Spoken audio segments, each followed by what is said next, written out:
for the next 3 weeks, we've actually got two podcast episodes coming out each week. So episode on a Tuesday, episode on a Thursday, and they're all guest episodes where we have looked at the different chapters of You Coach You, and then we've interviewed someone in they're quite short, snippet, bite-sized episodes about one of the chapters. So resilience, time, relationships, purpose, self-belief. There's one more that I can't remember. Progression. They're the 6 chapters. And so each of the episodes that we're launching, hopefully, are really complementary to one of the chapters in the book.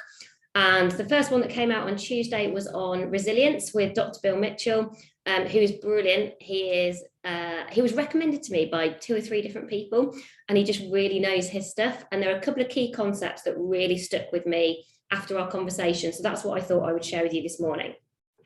So the first thing, how do we define resilience? It's one of those words that gets talked about a lot. Organizations talk about it quite a lot. And I think sometimes it's hard to know, well, how do I know how resilient I am? Or how do I know how to increase my resilience? What does that mean? What does that look like?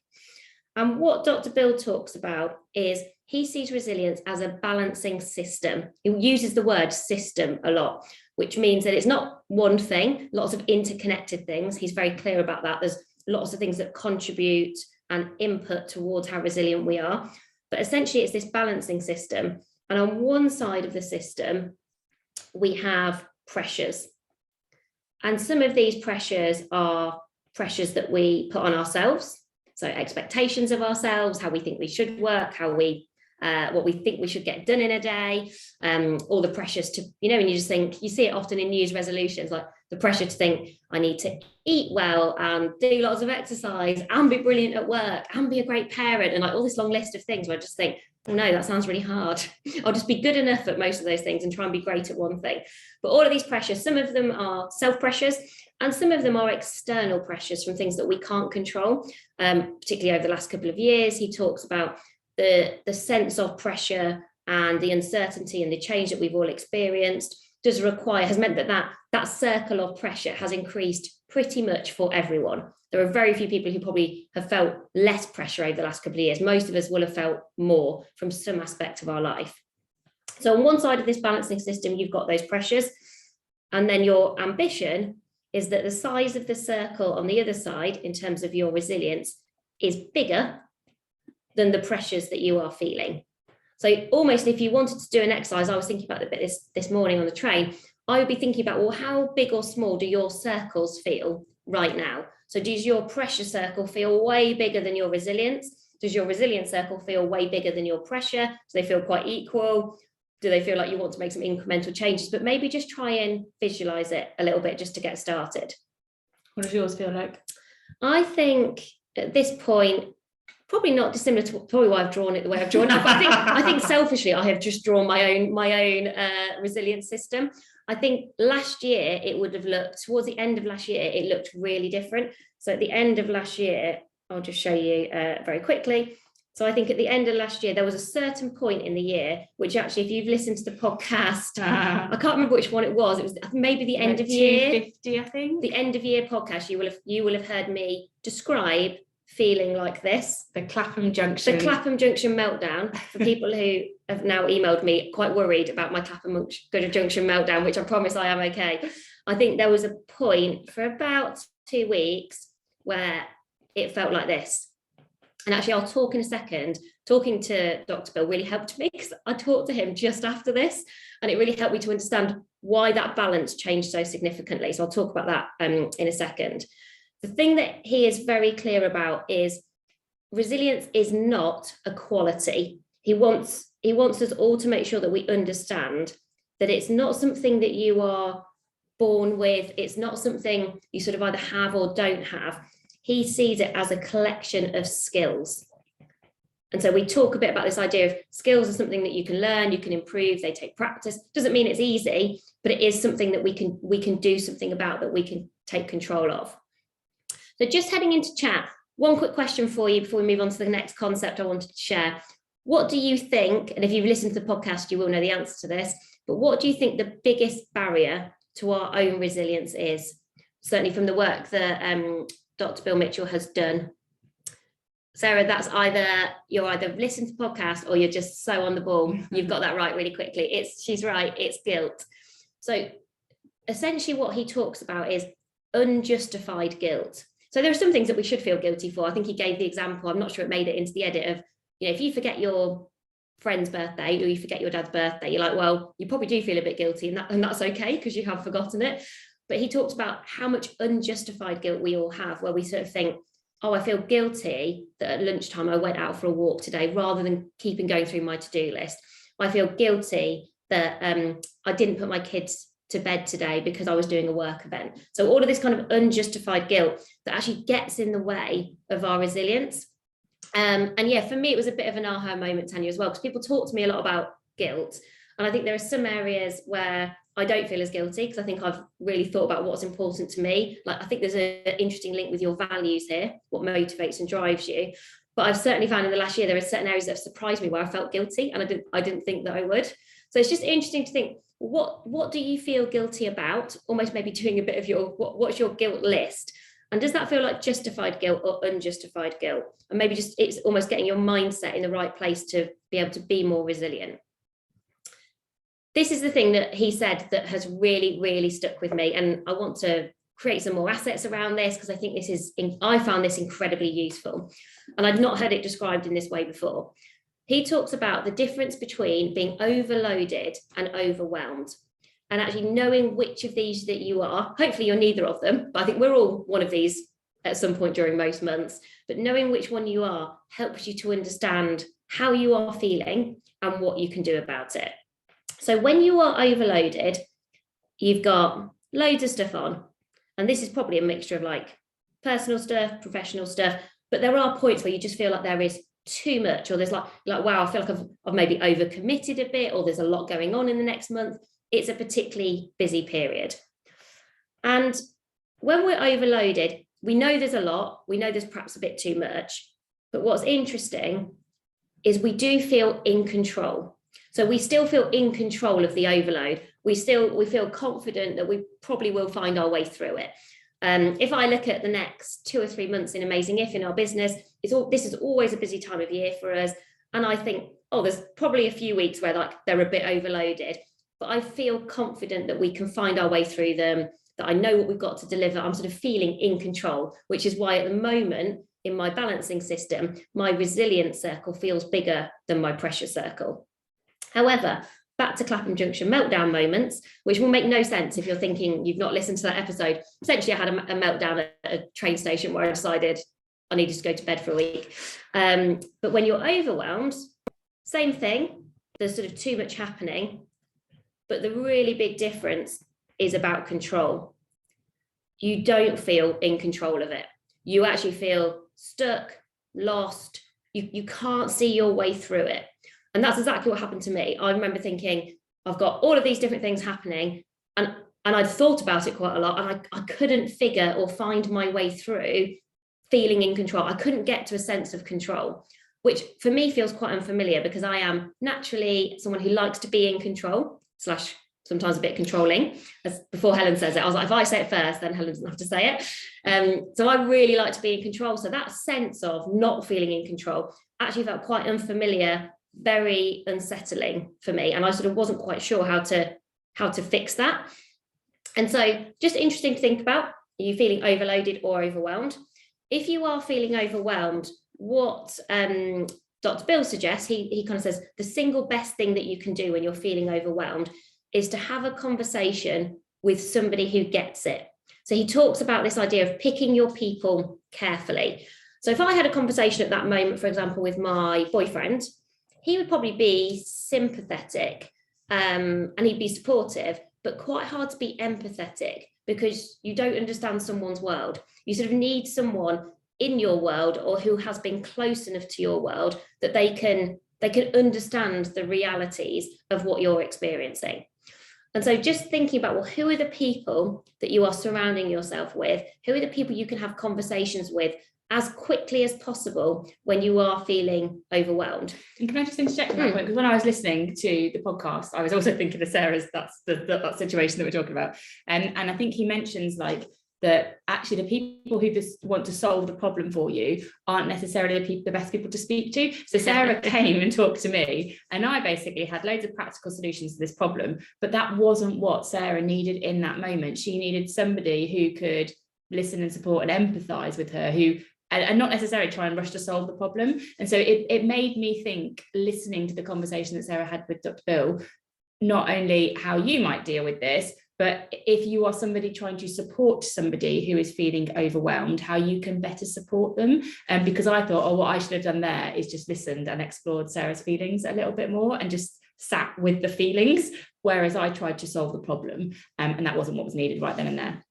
And a really good question, I think, sometimes to ask if you're managing a team, and if somebody comes to you with this kind of conversation, what's most useful for you at the moment? Support, bit of a sounding board, or solutions? We've actually put that in You Coach You, because I always find that really, really helpful. And I think in that moment, what I needed was support. Didn't need a sounding board, and I certainly I was nowhere near being ready for solutions. And you would have thought, and this is why it's quite a nuanced thing, the most obvious person to help me in that moment is definitely Helen. Of course, she knows my world. She knows my world better than anyone else. But the person who helped me the most was someone I used to work with at Sainsbury's, who knows me really well. And he's never worked in our business, and he continues to work for a really big business, but he knows me and what we do enough, and he listens to the podcast, and he knows Amazing If, and he just did that support. And that was all I sort of needed in that moment, or at that time, until I was sort of ready to move on to a bit more like the sounding board and the solutions. So it's just worth thinking about. And I found that incredibly helpful. And I think I will be, because it will happen again, inevitably, because you can't control these things. I can't be in control all of the time, much to my annoyance. But if I could, I definitely would. But I think I'm now much better equipped to know how to cope and to be more resilient in those moments when that overwhelm does kind of come your way. Because if you can never quite anticipate it, I think sometimes it does creep up on you, and then you suddenly go, and you're sort of having those moments. So just thinking about that difference, I certainly found really helpful. Last thing from me, so 3 just really practical things that he talks about in terms of investing in what we would call your resilience reserves. So that balancing system, how can you increase the size of that circle? I loved this one, and it's something that I would always want to know now from everyone on our team in Amazing If. I'd want people to feel like they have this in their day. What's the one thing that you do every day that is just for you? He talks about how important it is to do just one thing that's almost like purely selfish for you, that will help you to be resilient, look and feel different for all of us. And kind of alongside that, and I don't think they're always the same thing, what's your one non-negotiable? And if you can certainly share your non-negotiables, I think we can also all help each other's. So if Helen's non-negotiable, for example, is doing some of her Peloton cycling, which I think it's not quite a non-negotiable, but it's getting closer to that for you, isn't it? There are some times where you think, well, I won't put a meeting in there, or I'll make sure that we stop the conversation after one thing rather than go on to points 2, 3, and 4. Only a book launch has deprioritized it this week. Yeah. But that's interesting, isn't it? How can you think about what your non-negotiables are? And then the last one, which we've already talked about, is just about picking your people. And sort of knowing also, so Helen is naturally brilliant at solutions. So sometimes thinking your default people to go and talk to about your career and have career conversations, you don't always want to have the same people. It's why I think having a range of roles and a range of people supporting you with your resilience is so important. And we shouldn't always expect everybody to be able to do everything for us. So we want that personal board that we've talked about before. Final quote from Dr. Bill, just to finish before I hand over to Helen.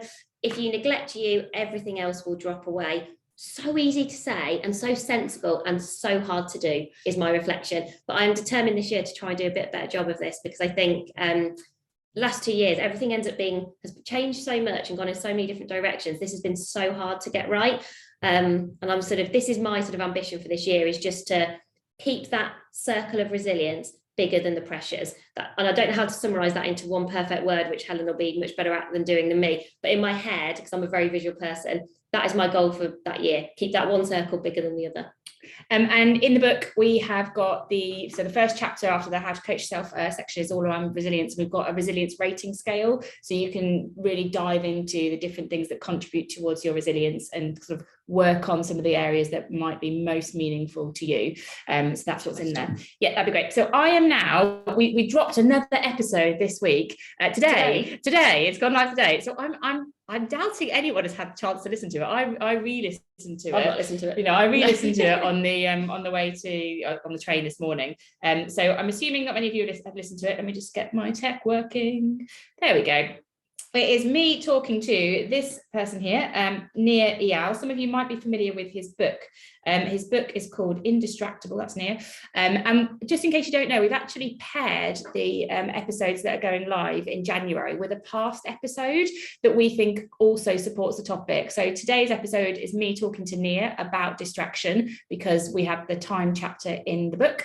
And we've paired it with a previous episode with Christine Armstrong on work-life fit. So that's episode 78, just to kind of, if this is a particular area of focus for you, they might be good episodes. And we've also got pod sheets for all of these episodes in January. So if you can see here, this is the one, for example, on distraction downfalls. So some of the things that I'm going to talk about now are in that pod sheet. Some of the things that Sarah talked about in terms of resilience are in that pod sheet. It's all on amazingif.com. If you ever can't find it, just let me know. Kelly, you did listen to it. Wow, early starter. Early starter. Wow, Alina has. So I'm going to start with this because I feel like it's quite a nice place to start. It's sort of grounding, I think. Nia said that when I asked him at the end of the episode, like, what's your advice for people who might feel like distractions are a bit of a downfall for them right now? And he said, look, remember, it's not your fault, because basically there's a lot kind of working against you in terms of your attention, like technology, all kinds of stuff, the way we're working at the moment. But he said, but it is your responsibility. And I find that it's a hard message, but sort of empathetic at the same time. And so what I wanted to do now in the time that I've got is just share a couple of the different ideas for action that he talked about, so that if distraction does feel like a challenge for you, you can maybe, you can experiment with some of these ideas and see what can work. First of all, though, I did just want to talk about how he frames distraction, which I found quite interesting. So we kind of have distraction at one side, and the opposite of distraction, he said, a lot of people think it's focus, but he said the opposite of distraction is traction. And the difference really is where you're being pulled to. So over with traction, you are being pulled towards something that you have planned to do. So traction is, I have a goal in mind, I have a way I want to spend my time, and I'm being pulled towards that thing, like a sort of positive magnet. I am planning to write a book and I've got traction, I'm committed to that goal. Whereas he says distraction is when you are pulled away from the thing that you want to do. And the point is that you have to know what you would be spending time on if you weren't distracted, if that makes sense. He said, he's like, if you're just doing lots of different things, that's not necessarily distraction. Distraction is when there is something that you want to do and you're being pulled away from it. So there has to be this idea of, I'm not spending the time doing the thing that I wanted to because I've been distracted onto something else. And he said that the point that's really important is to understand what your triggers are. So that understand what is the point at which you set an intent to go and do something, work on a presentation, do a bit of You Coach You, that you set an intention to do that, and something has got in your way, it's pulled it towards something else. You've got to understand what that trigger is so that you can spend more time in kind of traction mode. And one of the things that you can do when we're trying to understand what those triggers are is track them. So first of all, think about what is it am I intending to do? What is it I'm intending to spend my time on? So you've got to have that in mind. And then every time you feel a distraction coming up that is pulling you away from that thing, work out what it is. And he said there are generally 3 kinds of distractions that will occur. The first one is some kind of internal distraction. And he said that this often comes from a feeling of discomfort. So a feeling like, well, I could coach myself, but I'm a bit worried about what I'm going to find out about myself, or I'm a bit uncomfortable with those insights, or I don't really like sitting still for too long. That would be mine. I'd be like, it's a bit easier just to go and email somebody than sit with my thoughts, because I'm more of a doer, for example. So for me, thinking for too long is quite uncomfortable. So that might be a trigger for you for distraction, is where there's something internal within you that feels kind of uncomfortable. He also said that sometimes those distractions are external. So maybe it is technology that might be getting in your way. Maybe it's the emails, the alerts, your phone, other people. Someone the other day said to me, like, their dog, or food could be one, for example. But these things that as soon as you try to focus on the thing that you want to do, it kind of pulls you away. And then the other thing that he said that could be a distraction is a planning issue. Like, you haven't planned how you want to spend your time, so you haven't made that commitment, so you're not really sticking at anything because you haven't put kind of blocks in your time. So the first thing to do, if we want to spend more time over here sticking at the stuff that we want to get done, the kind of where you're in kind of a good place for grit to grow, then what we need to do is understand the triggers that are pulling us away from it. So do a bit of trigger tracking first of all, or otherwise the tips and tools and tactics probably won't work because we haven't got to the root cause of what's getting in your way. So that's number one, trigger track.